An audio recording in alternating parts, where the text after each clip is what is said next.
Hey, what's up guys? Today is Wednesday, July 15th. The time is 5 p.m. and the temperature is 25 degrees Celsius. I'm currently traveling west on Eglinton Avenue.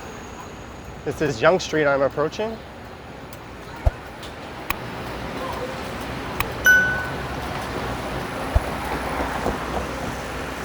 And the plan for this ride is to head west through Midtown Toronto over to Winona Drive, where I'll head south and make my way down to St. Clair Avenue, and then I'll come back east and finish up around this area. There's a couple of quiet streets I want to hit on this ride. Those are streets that have been designated by the City of Toronto during this coronavirus pandemic as streets that are not open to most traffic. It's supposed to be local traffic only. And they're called quiet streets so they can be used as a shared space to encourage people to get out in the community and get some exercise, just to ride their bike and go jogging and do things like that without having to worry about coming into close contact with others. This street here is Duplex Avenue, just to the north of here. It's been designated a quiet street, so I think I'll loop back around to this street and head north, and we'll check that out towards the end of the ride.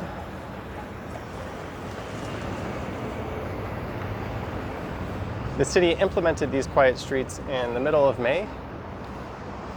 I think there's 32 of them in the city, but only a couple in Midtown. So we're going to be going through 2 of them. There might be a third.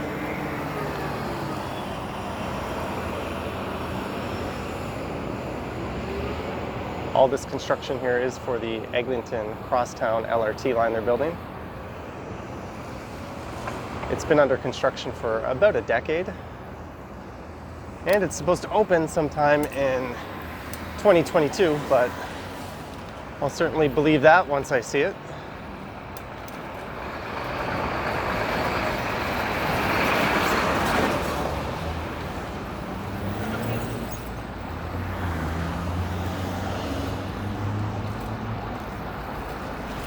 So I'm curious to see what Winona Drive will be like, as I haven't been out that way in quite a while.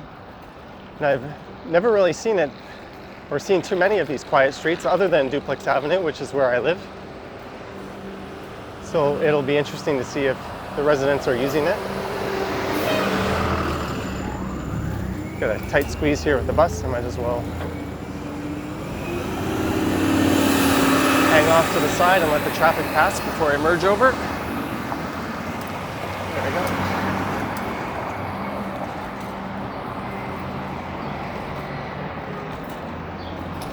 When they first implemented the one on Duplex, I was a bit skeptical, as cars were still traveling on it as normal. They were just simply driving around the barriers. They weren't really going any slower.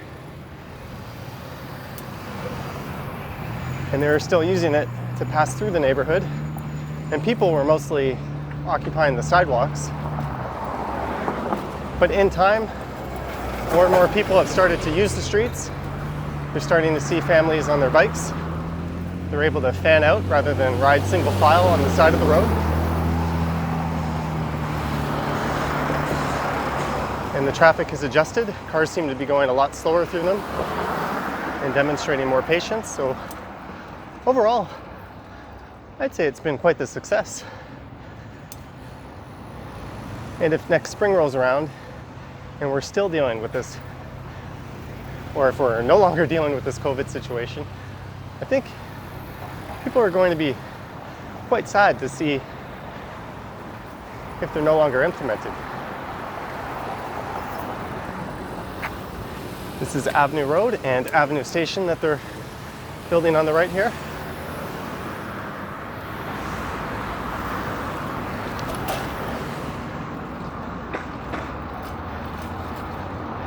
There'll be one of 13 underground stations for this LRT.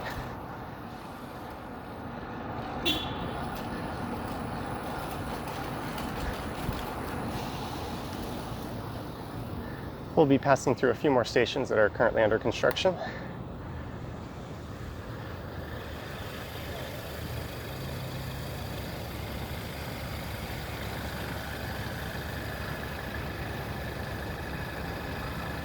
This stretch of Eglinton in particular has been quite the disaster zone over the past several years.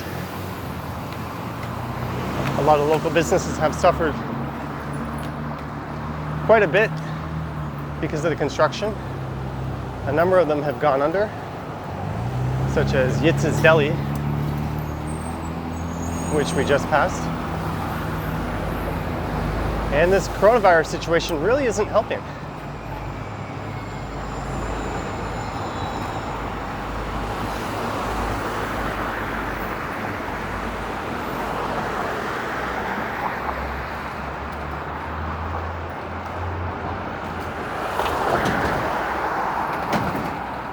This isn't the most cycling-friendly street.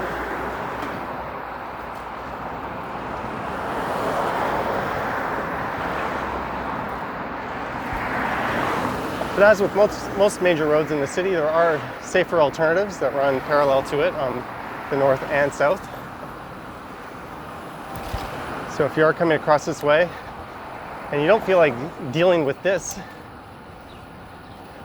I would recommend just checking out Google Maps and finding an alternate route.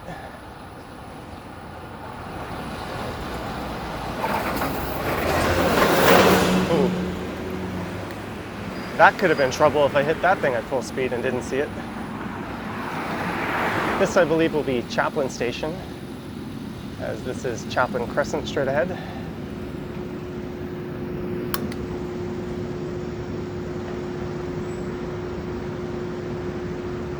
We'll be cutting through the Forest Hill neighborhood.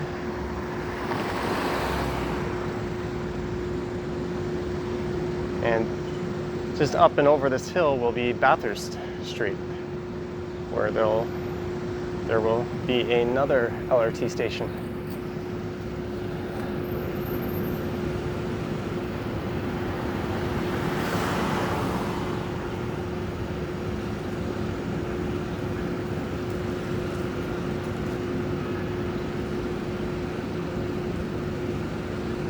I went out for a ride last night and it was quite a bit cooler than this.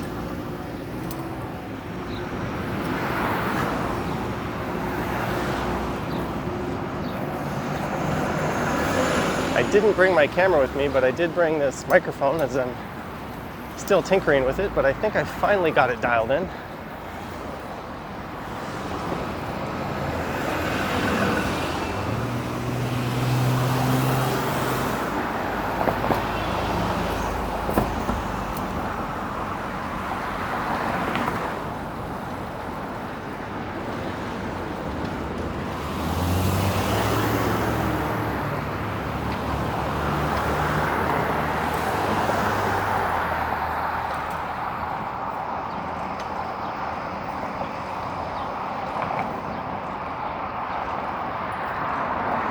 This is Vesta Drive.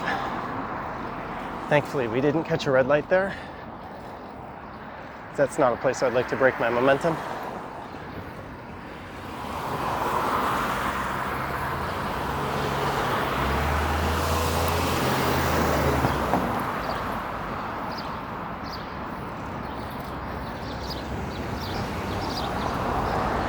So just at the top of this crest here is Old Forest Hill Road,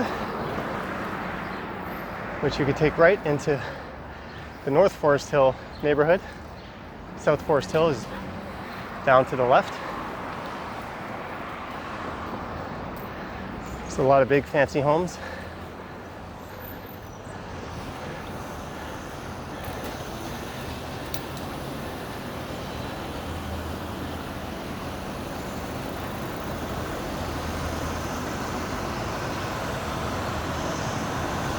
Got to slide in front of this van.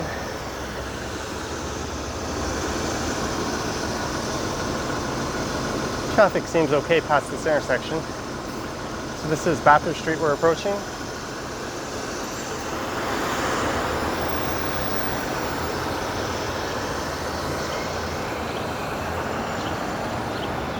They've had to expropriate a number of buildings to construct this station. And the House of Chan, which is a very well-known steakhouse that's been frequented by a lot of celebrities in the past, had to relocate. They were located just on the other side of the intersection on the right, but they've moved eastward down Eglinton. It's just one of the numerous inconveniences this construction has caused. And I am just baking under the sun right now.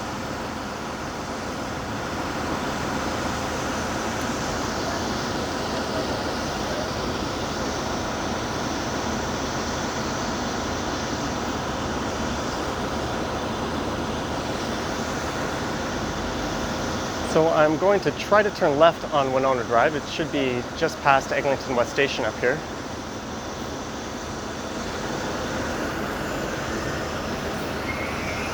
If the traffic's not heavy, it shouldn't be a problem. If I miss it, I can always just go straight to Oakwood Avenue and turn left there. That'll be in a neighborhood some like to call Little Jamaica. It's known for its Caribbean food.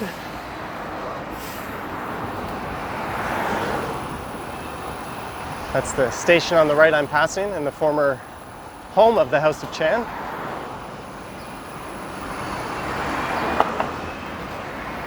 And that's a guy who obviously didn't look both ways or doesn't really care.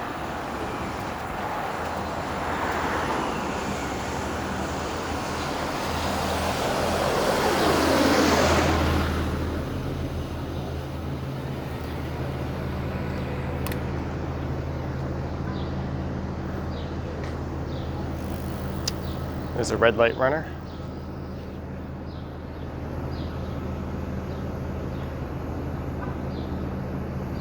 If you are going to run a red light on your bicycle, not that it's advisable, but you might find yourself on a residential street in an intersection where there are no other cars or people. You should at least treat the red light as a stop sign and come to a complete stop. Look, he's doing it again.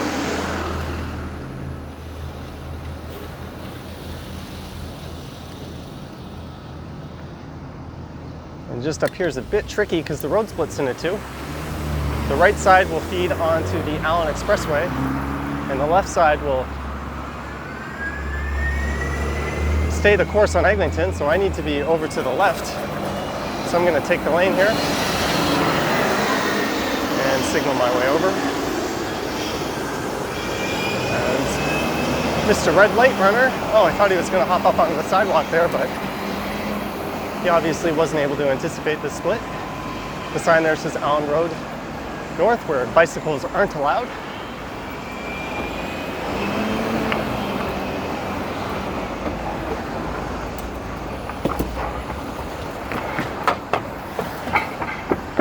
So this is Eglinton West Station on the right here, which serves the University line portion of Line 1 on the subway, as well as a number of buses. It will be soon renamed to Cedarvale Station once the Eglinton Crosstown opens, as this neighborhood is known as Cedarvale, although I've never actually heard anyone refer to it as that. So it's a bit of a confusing name choice, as Eglinton West Station kind of perfectly describes what it is. It's Eglinton Station, but it's west of the other Eglinton Station. So I personally would prefer that they just left it as Eglinton West Station. Calling it Cedarvale is kind of stupid. And look, there goes the guy, wrong way down the street.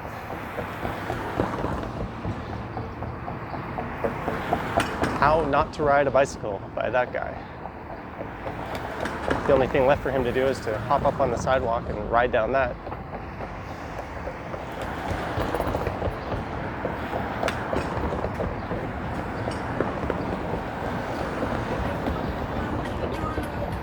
This is a really long red light. So this expressway that we're going past Allen was originally supposed to go south all the way down to the Gardiner Expressway, as Toronto doesn't have too many expressways that cut through it. There's the 427, which runs north to south on the west end, the Don Valley Parkway, which runs along the east end of downtown, north to south, and there's the 401, which runs east to west along the top, and the Gardiner, which runs east to west along the south. But that's it. So the idea was this would provide another north-south connection into the city. But there was a pretty big struggle with a lot of the residents and some of the councillors back when it was proposed. I think it was actually approved at some point, and they built it this far. And it would have gone right through the annex and what is now Chinatown. So we'd be looking at a very different landscape in the city had they have gone through with it.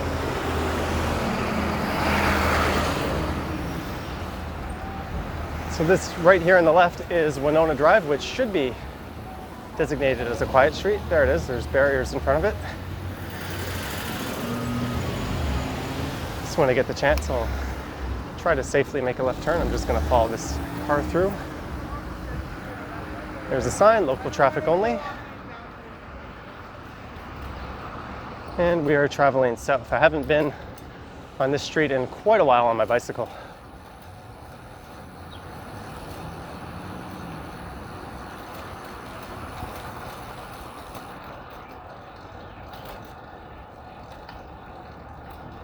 There's not too many people out enjoying it right now.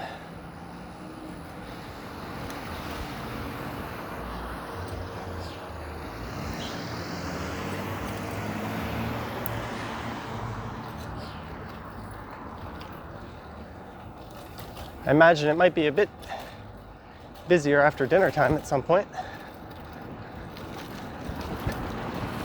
The street I live near, Duplex Avenue, certainly picks up in the evening. There's a lot of families and people out enjoying it.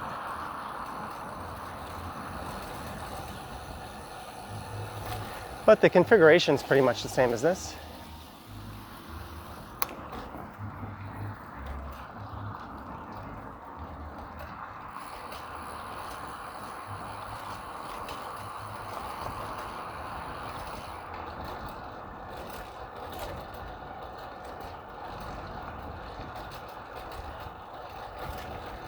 Here's the car backing out, got to be careful. And it looks like through this intersection, this becomes a one-way street in the other direction. So I'm not sure the etiquette on this. It is a quiet street,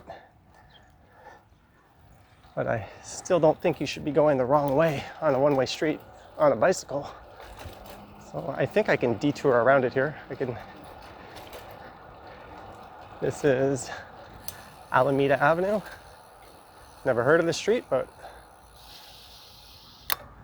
I will take a left and try to connect back onto Winona Drive.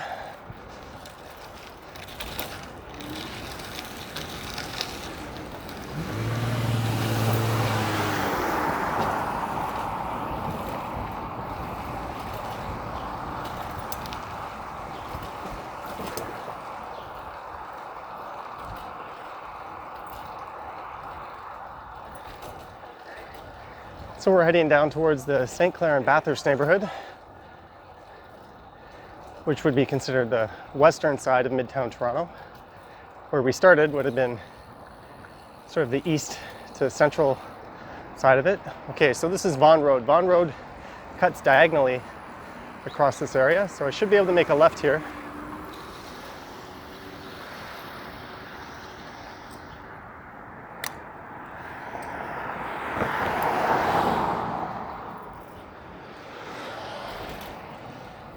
And hopefully Winona will be no longer a one-way ride or a street. This should be it right here. It was one street over from where I went. I'm just kind of making this up as I go now. It says right turns are allowed. Oh, here we go. The quiet street continues. And now it's a one-way street heading south.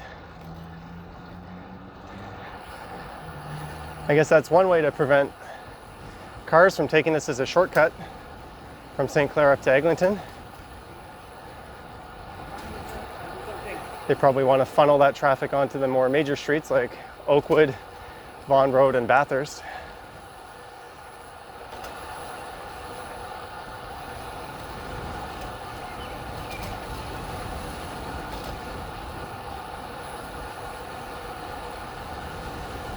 There's not many families out here or children. Here's a stop sign, but I'm going to employ the Idaho stop technique. I generally don't do that on major streets, but on side streets like this, I think it's okay. And that's just where you handle a stop sign as a yield sign. That was popularized by the state of Idaho in the US. They're the first ones to make that a legal traffic law. And since then, a few other states have picked up on it. And there's plenty of arguments to be made that it's actually safer. And rather than having cyclists bunch up at the line with motorists, kind of racing each other, if they can safely pass through, it's usually safer for everybody. I think that's one of the main ideas behind it. You're also able to take a red light as a stop sign using the Idaho Stop Convention, as I mentioned earlier. I would not subscribe to that on major streets in Toronto, though.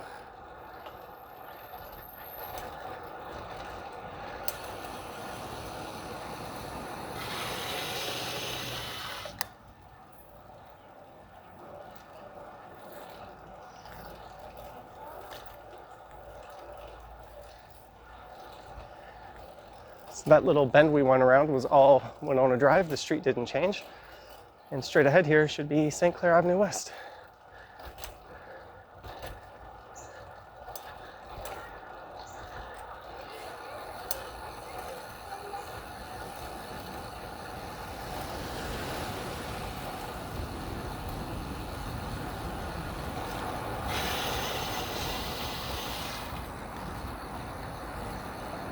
And it looks like the quiet street continues south of here, and I think that'll run down to Davenport. But I'm going to make a left turn onto St. Clair.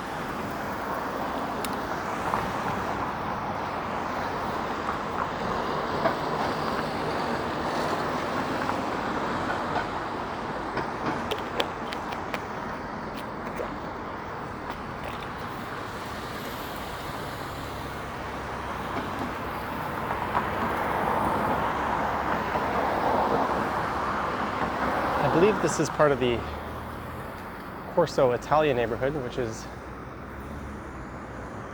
an Italian enclave, kind of like the second Little Italy. Got a car turning behind me. And thanks to these streetcar tracks and street parking, I am in the door zone. Let me get over and let this car pass, or he's turning right here. So it's nice not to get your wheels tangled up on the streetcar tracks, but when traffic's a bit busier on the street, it's a bit of a pain in the butt to deal with a lot of cars and parked vehicles on the right, cars whipping by you on the left. I'm just going to take the full lane right now.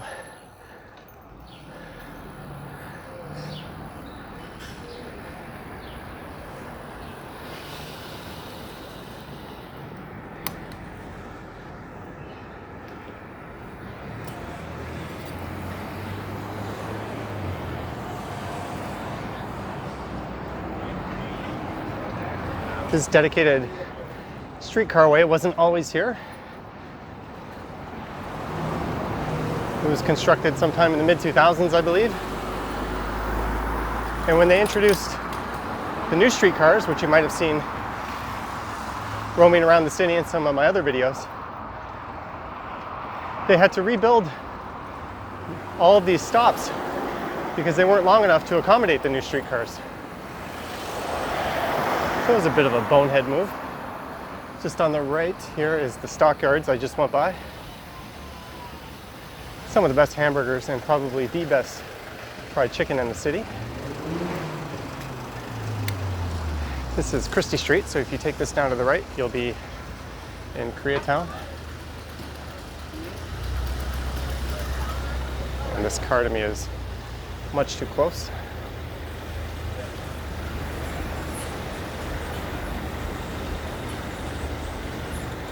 This building on the right used to be a Starbucks.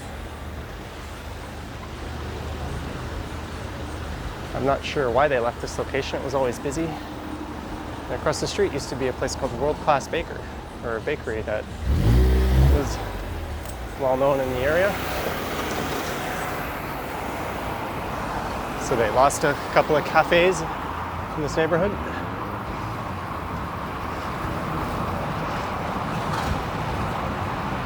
This was the neighborhood I moved to when I moved back from Korea. I think that was 2014. I found an apartment just north of here, so I stayed there for a little under a year.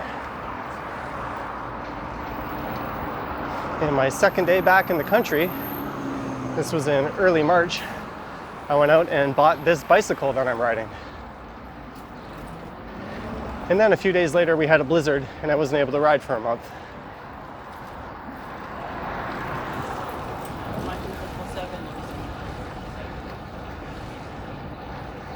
So this is Vaughn Road right here. We were on this street earlier.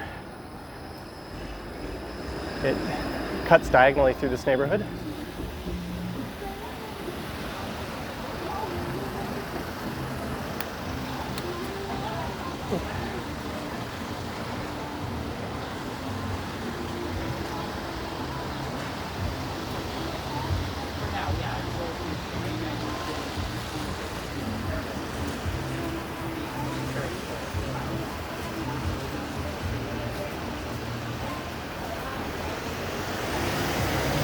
The City of Toronto still is in stage 2, which means restaurants and cafes can't serve customers indoors.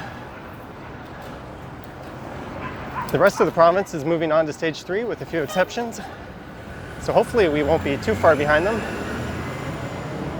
as the active caseload in Toronto is extremely low right now, as is the number of hospital beds being used by corona patients. So this is Bathurst Street, which we crossed earlier. That's where they're building the LRT station north of here. And just on the left, coming up will be St. Clair West, where you can take the Line 1 subway and catch the streetcar and a number of buses. My grandparents lived in a high-rise just north of here on Chichester growing up, so I spent a fair bit of time in this neighborhood as a kid. I remember there was an arcade machine, or an arcade, where I first saw Mortal Kombat right when it came out. That building we just passed used to have a 7-Eleven in the corner. This Loblaws on the left wasn't here. You can access the subway on either side of the street just ahead here.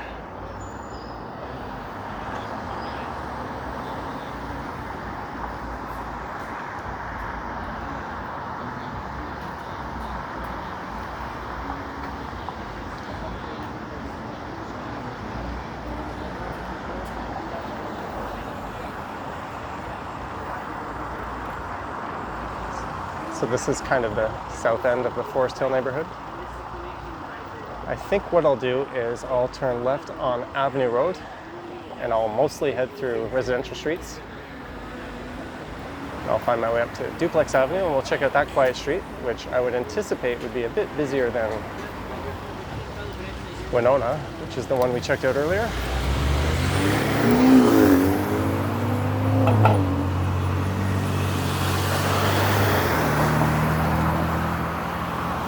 Now, as good as we're doing, the city of Toronto and the entire country, in terms of our managing the coronavirus, we're still preparing for a second wave, just in case. They're ramping up supplies. It's better safe than sorry. And we're keeping the border shut with the Americans. I have a feeling that that was entirely Canada's decision. That'll be closed for at least another month.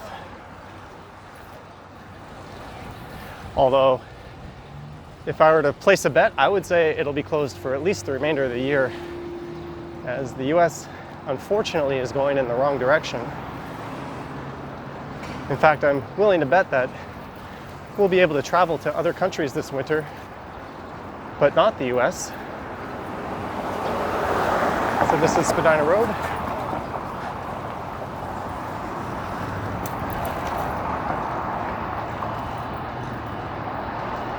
Down to the right there is Casa Loma, and just to the right now is Winston Churchill Park. There's a nice ravine that runs behind it. You get a great view of the city skyline, which I can't show you.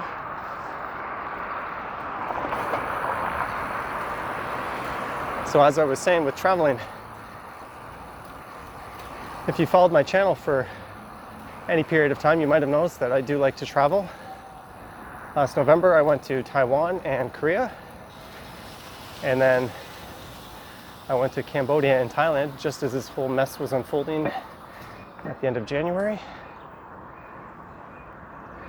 And I'd very much like to travel again this winter, but I think we'll probably need a system of travel bubbles in place that's strictly enforced with a select few other countries. And we'll probably need some type of rapid testing in airports by that time. But I can't imagine keeping the border shut for too much longer.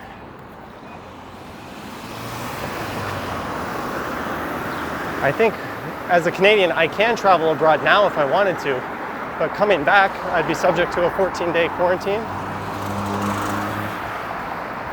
I also think it's too early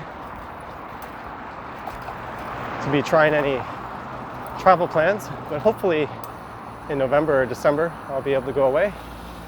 Vietnam is one of my favorite countries, and they're handling this virus extremely well, if their numbers are to be believed. They're up there with countries like Taiwan and Iceland and New Zealand as sort of the countries that are handling this the best. So hopefully we'll be included in that group.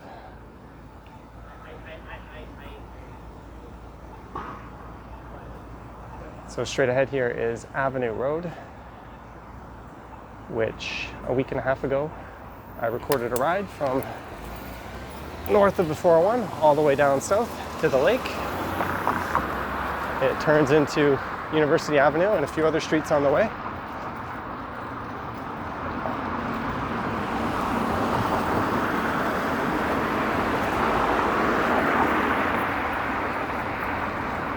So I want to make a left at this next major intersection.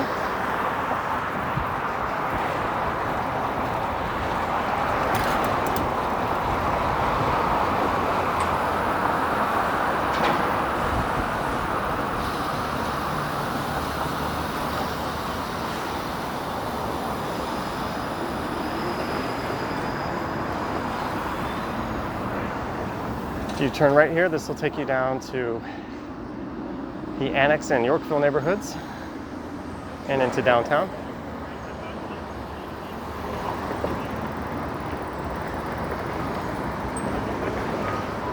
And if you take a left, they'll take you straight into Upper Canada College. And it resumes on the other side of Upper Canada College, which is a private boarding school, kindergarten to grade 12. It's one of the most upscale private schools in the country.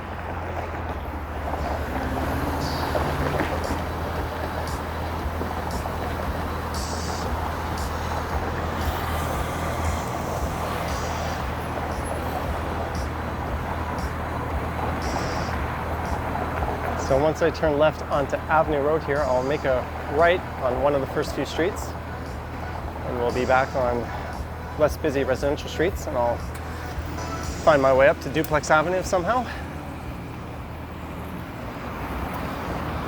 Always got to be careful with these streetcar tracks. Make sure you cross them at a good angle. And just on the right is the Korean consulate.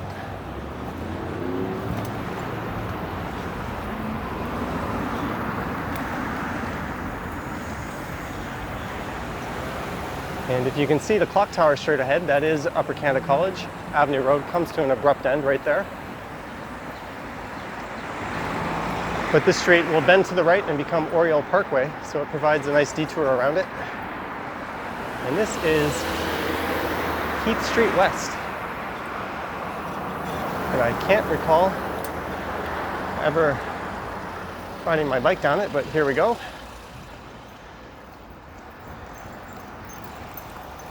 So straight ahead, off in the distance, will be Yonge Street. And somewhere about a block south of here will be Glenn Gould's old apartment, which fronts St. Clair Avenue West. He was a famous musician, or I'm sure I just pronounced that wrong. It happens sometimes. It's harder to talk than you might think riding a bicycle.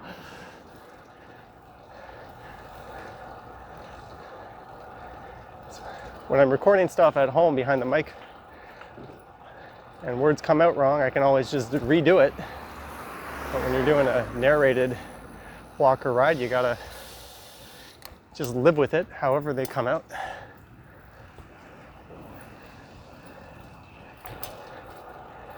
So this neighborhood is known as Deer Park. It's kind of sandwiched in between a couple of really affluent neighborhoods. Forest Hill, which is behind us, and Moore Park, which is straight ahead. Let's turn right on this street, Bryce Avenue, because I don't think I have any option other than to turn right onto Yonge Street straight ahead there.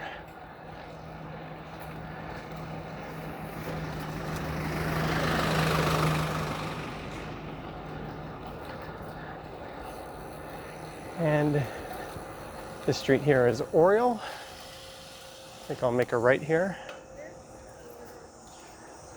Certainly some very nice homes in this area.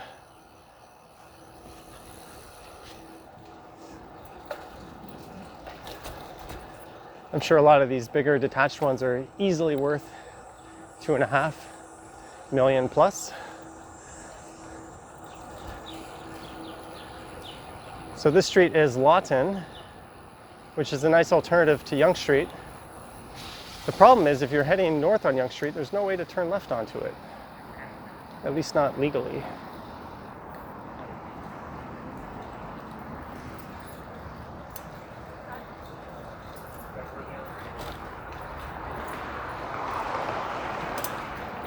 So we're now heading north.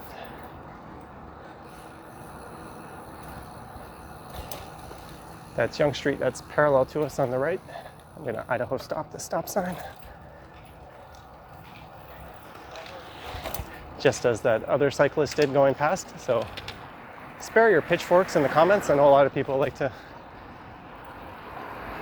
point out whenever there appears to be a traffic violation in the comments, but I'm an adult. It's not a do as I say kind of thing. It's just you're an adult, you have your own comfort level. You know the rules. You can use your best judgments. And I certainly only breeze through the stop signs on streets like this, never a major street, or never if there's people or oncoming traffic. You always come to a complete stop in those situations. And even if a police officer saw me doing that and wanted to give me a ticket, I would really have, like this stop sign here, I would just smile and accept it. Although that will never happen in a million years. Doesn't look like these buildings on the right allow bicycles to be taken up. It's a very large bicycle parking spot. There's a real problem with bike thefts in the city, especially these days when there's such high demand for bikes. This is Lascelles Boulevard. I certainly wouldn't consider living in a building that didn't have secure bicycle parking, or one that would let me bring it up to the balcony or store it in a closet or something like that. Just too much of a chance it'll get taken. Even if you have secured storage. I have a friend who is a police officer, and he lives in a condo, and his bicycle was stolen from a storage unit that was monitored 24/7, and just conveniently they didn't have any surveillance footage at that time. So that was the K. Gardner Beltline Trail I just passed, and this is Oriole Park we are entering. I feel like that's just a bad coincidence. They're never home. She comes home once in like a month. Gotta go extra slow as there's children in this park. That Beltline Trail runs east to west on an old rail line. If I turned right there, I could have taken it down to the Don River, which is in the Don Valley, and you could take it to the left. That'll kind of take you diagonally back up to the Allen Road near where Eglinton West Station is.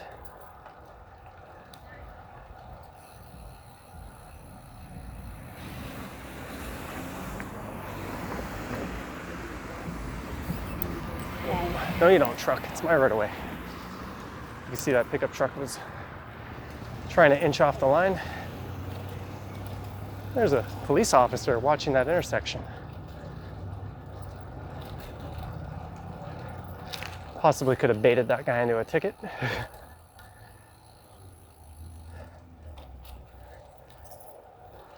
So just straight ahead is Eglinton Avenue, which is the street I started off on.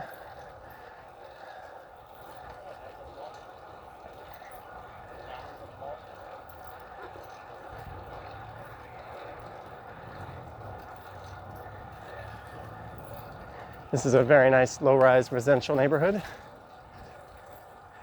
You're not too far walking from either Eglinton Station or Davisville Station. This is Tranmer Avenue. Let's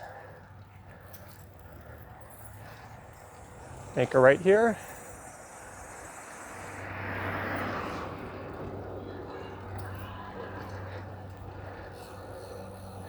And this is Colin Avenue, so let's turn left here. Coast is clear.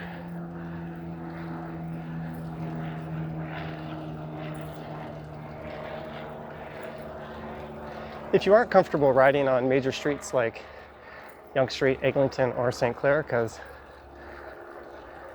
I know they're quite busy and not everyone feels safe or comfortable on those streets, there's always side streets like this that you can take as an alternative that often run parallel to them.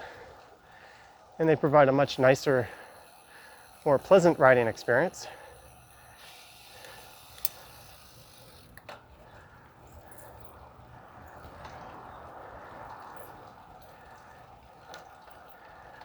So there's really never any need to do anything stupid like ride on the sidewalk. You can ride on streets like this, build up your confidence, and if you do feel ready, you can ride on the busier streets. And if not, just stick to these streets. This is a very pleasant riding experience.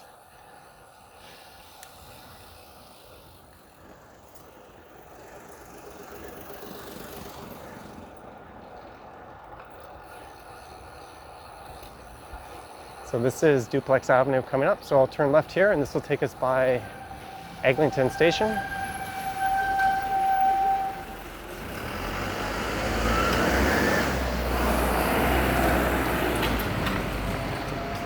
We'll be going by the bus terminal just up here on the right, where all the buses that currently run along Eglinton Avenue that will soon be replaced by the LRT will be.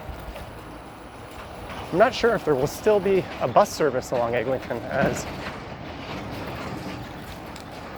with only 23 stops along the whole stretch, there's going to be a number of people that, especially for elderly people or anyone with a mobility impairment, that could use a bus that will drop them off closer to where they're going. So we're back to the construction zone. Road closed.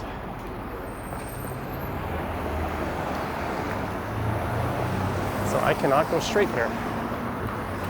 And I'm already right, so I can't turn left. So we are going on a detour. I did not know that was there. I was about to go straight on the Duplex, and that would take us right up through the quiet street. And this intersection here, our only option is to go straight. This is Yonge Street.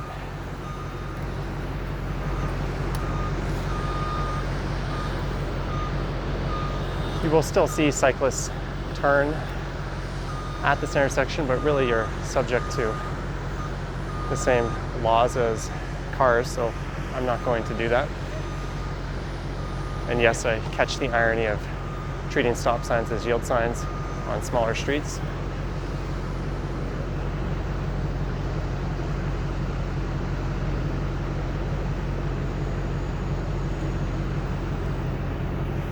But the plan was to just head up straight through Duplex Avenue and check out the quiet street portion of that, but now I'm crossing in the opposite direction of where I started this ride.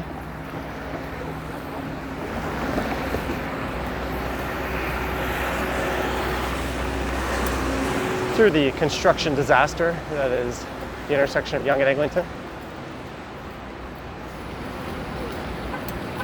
There's a number of police there on the left.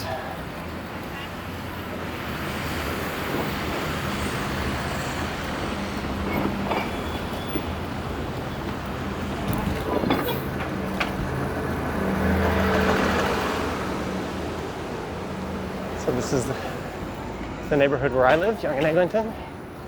When people talk about Midtown Toronto, this is usually what they have in mind. Although it's looked like a war zone for the last 10 years or so, as there's been an explosion of high-rises along with this LRT they've been constructing. Although the underground portion, at least in terms of digging out the tunnel, is apparently all done. They need to finish the stations and all the interior finishings. It's hard to believe they'll get all that done in 2 years.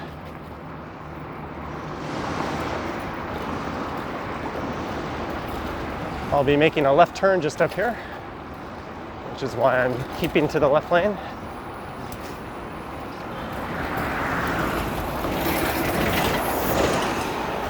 This will be Redpath Avenue. There's a couple of other cyclists just up here turning left.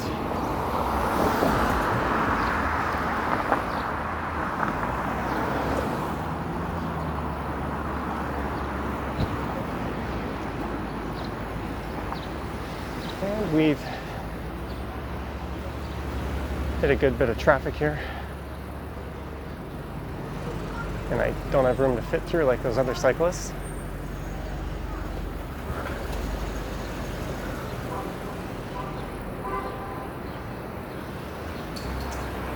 It's never really a good idea to tightly squeeze your bike between a moving vehicle and an object that won't move, like these parked cars.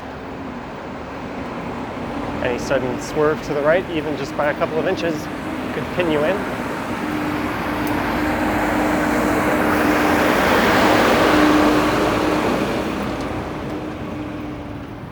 These condos on our left, right, and straight ahead are all new, and there will be more on the way soon.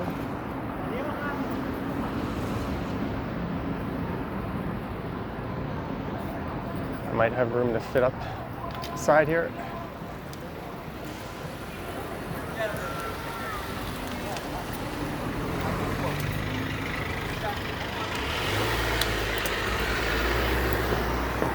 Let that car be my lead blocker. So just up here is Broadway Avenue. I'll turn left, and this will take us back to Yonge Street to Duplex Avenue, or it'll turn into Montgomery Avenue, and that'll take us to Duplex Avenue. And we'll be able to check out, finally, another quiet street.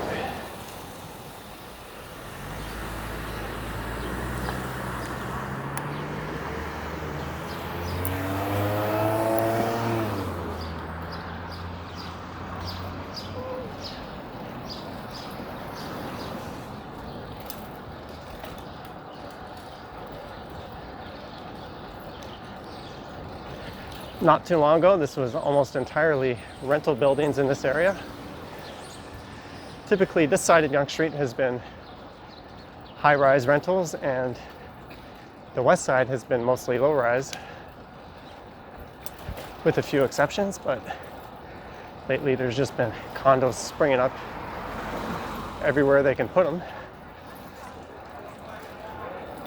It's North Toronto Collegiate on the left. There's a big soccer field.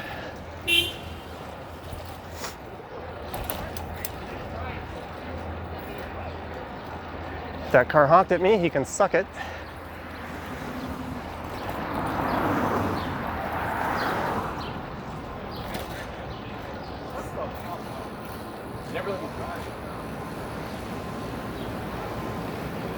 And for the third time this ride, I'm crossing Yonge Street.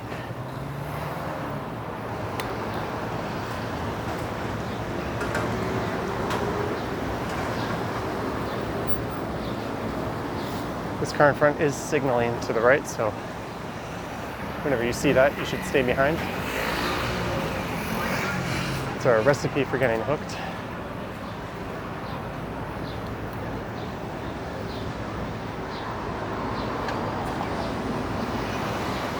That building just straight ahead to the left is the old postal station K, which they've had to preserve at least part of the building.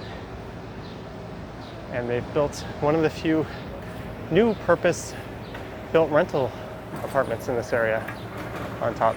There's a few more that have recently gone up, but they're a bit rare these days in the city.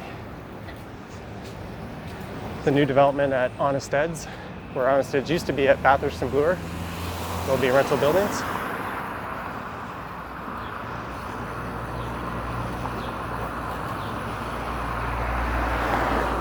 So this here is Duplex Avenue. So we'll make a right.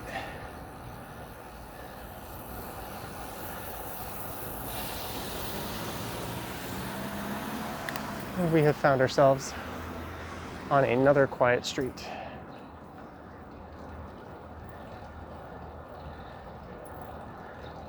Normally, in between 4:30 to 7 at night, this street would be quite heavily trafficked as people are making their way back home from work, and it's also an alternative to Yonge Street.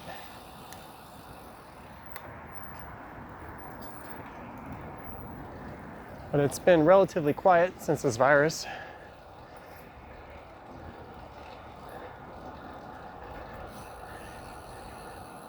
And like I said, I think it's only one of two or maybe three of these quiet streets in all of Midtown, which is a bit weird because there's something like 32 of them in total.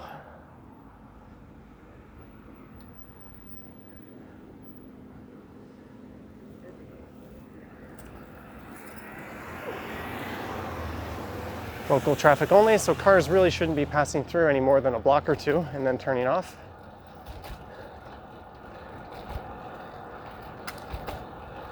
If you come here in the evening, you'll often see families fanned out, taking up much of the lane, enjoying themselves.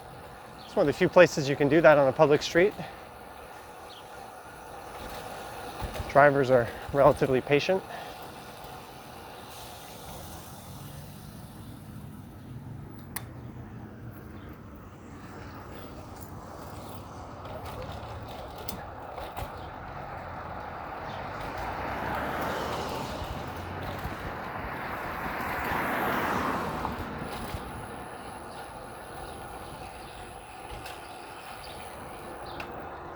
So this in particular is a very nice alternative to Yonge Street, especially now that this quiet street's been implemented. It starts at Lawrence Avenue, which is just to the north of here, and it'll go south all the way down to Chaplin, which is where Davisville Station is. In fact, it even goes north of Lawrence, but it's under a different name once you cross over north.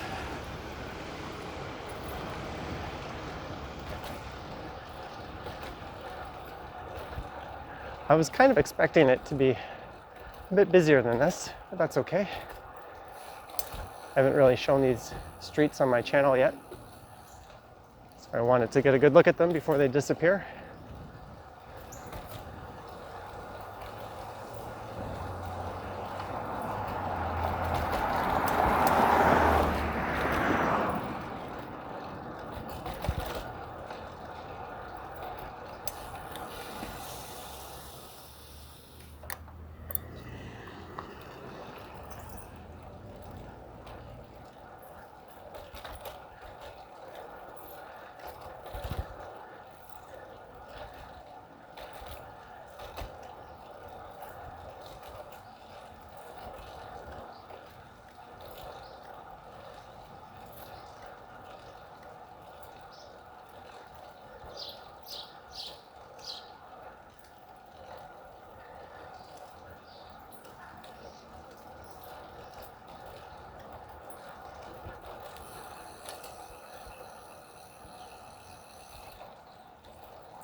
This is a ravine we're passing over. The Chatsworth Ravine, I think it's called. This will fall along and under Yonge Street, I think, to Lawrence Park, which is located just to the east of here on the other side of Yonge Street.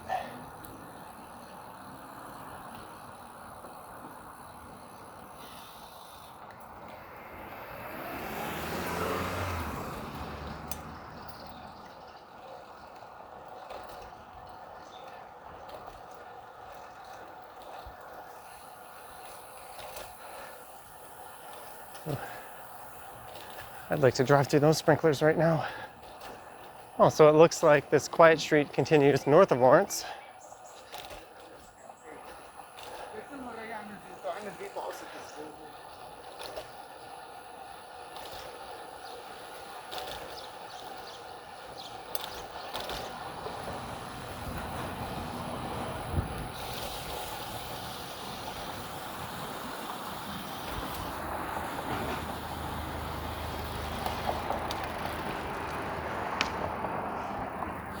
Gonna sneak a drink of water.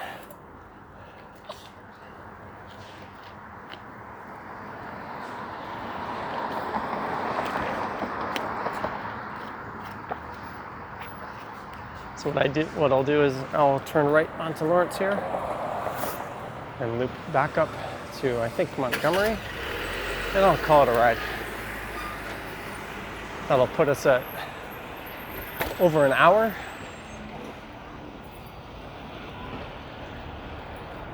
So this is Lawrence Avenue West. It's a pretty major street. If you keep going straight past Yonge Street for about 5-10 minutes, you can find your way over to the bridle path where all the sort of mega mansions are, including Drake's. So you can go say hi to him.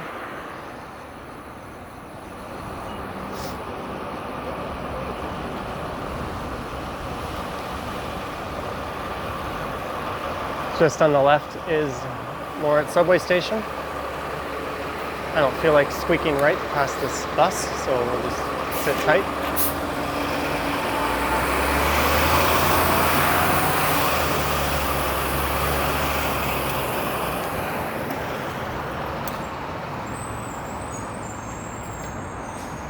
And this is south on Yonge Street. Just to the left is Lawrence Park, which I talked about earlier.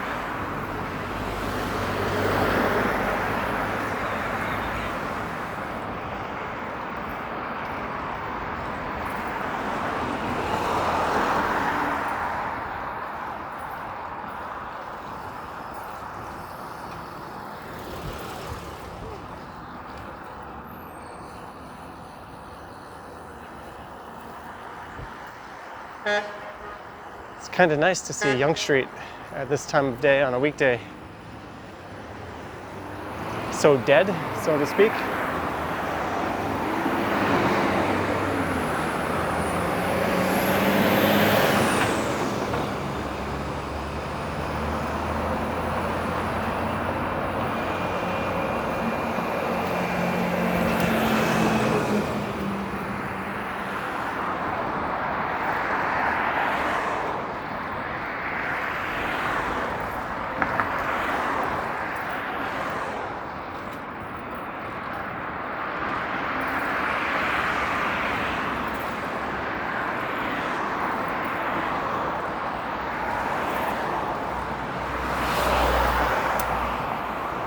So those tall buildings straight ahead are the intersection of Yonge and Eglinton.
There's a car trying to squeak past me, but I'm just going to take the whole lane. His front bumper was pretty much right up on my wheel, so screw that guy. If I had room to safely stay to the right, I would have, but I didn't. And he wouldn't have gone anywhere any quicker anyways.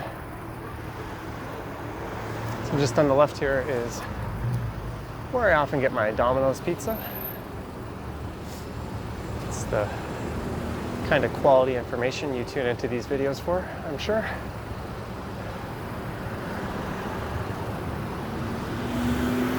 Maybe I will do that when I get home. I'll start transferring these giant 4K files over to my computer.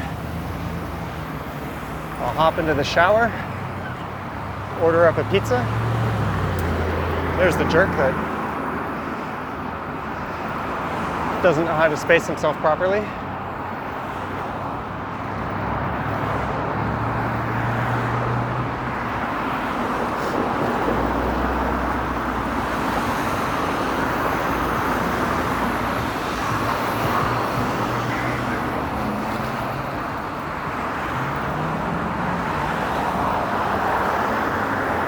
This is a good bit of wind I'm going through right now.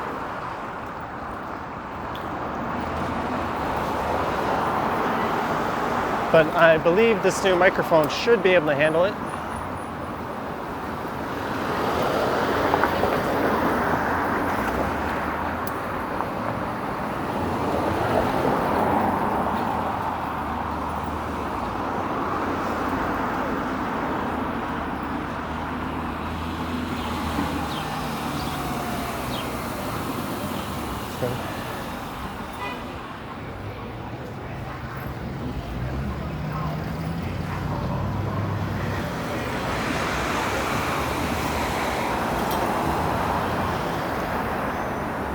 Right turning car, so it's best to stay where I am now.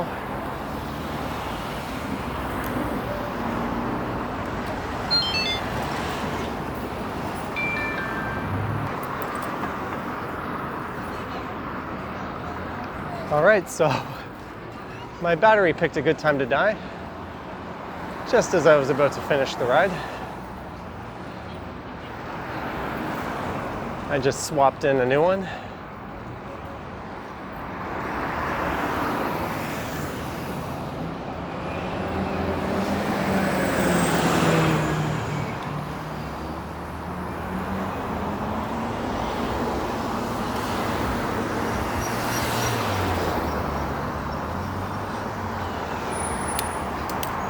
Someone's nice enough to let me in.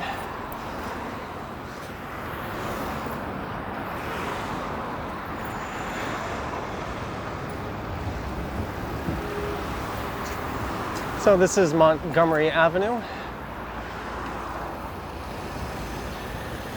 where I previously came down. Whoa. That guy should have checked before he was reversing.